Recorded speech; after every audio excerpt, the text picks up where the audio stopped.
ایک چڑیا کی کہانی۔ ایک زمانے میں اوک کے ایک لمبے درخت کی شاخوں میں اونچے ایک آرام دہ چھوٹے گھونسلے میں ایک ماں چڑیا اور اس کے 3 بچے رہتے تھے۔ ماں چڑیا اپنے بچوں سے بہت پیار کرتی تھی اور اپنا پورا دن ان کے لیے کھانا جمع کرنے اور انہیں اڑنا سکھانے میں گزار دیتی۔ ایک دن جنگل میں تیز ہوا چل رہی تھی جس نے اوک کے درخت کی شاخوں کو ہلا کر رکھ دیا اور چھوٹے سے گھونسلے کو آگے پیچھے گھومنے کا سبب بنا دیا۔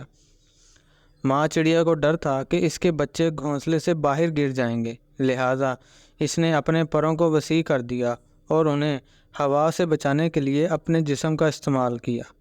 ہوا چلتی رہی لیکن ماں چڑیا نے اپنے بچوں کی حفاظت کے لیے اپنی پوری طاقت کا استعمال کرتے ہوئے ان کو مضبوطی سے تھامے رکھا۔ آخر کار ہوا تھم گئی اور چھوٹا گھونسلہ ایک بار پھر محفوظ تھا۔ بچے اپنی ماں کی بہادری پر حیران رہ گئے اور ان کی حفاظت کرنے پر اپنی ماں کا شکریہ ادا کیا۔ ماں چڑیا مسکرائی اور ان سے کہا کہ وہ ہمیشہ انہیں محفوظ رکھنے کے لیے موجود رہے گی، چاہے کچھ بھی ہو جائے۔ اس دن سے بچے مضبوط اور زیادہ پر اعتماد ہو گئے۔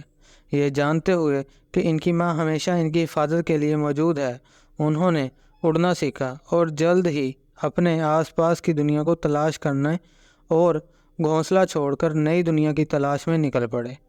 لیکن وہ اپنی بہادر ماں کو کبھی نہیں بھولے تھے اور اکثر ان سے ملنے کے لیے اوک کے درخت پر واپس آ جاتے۔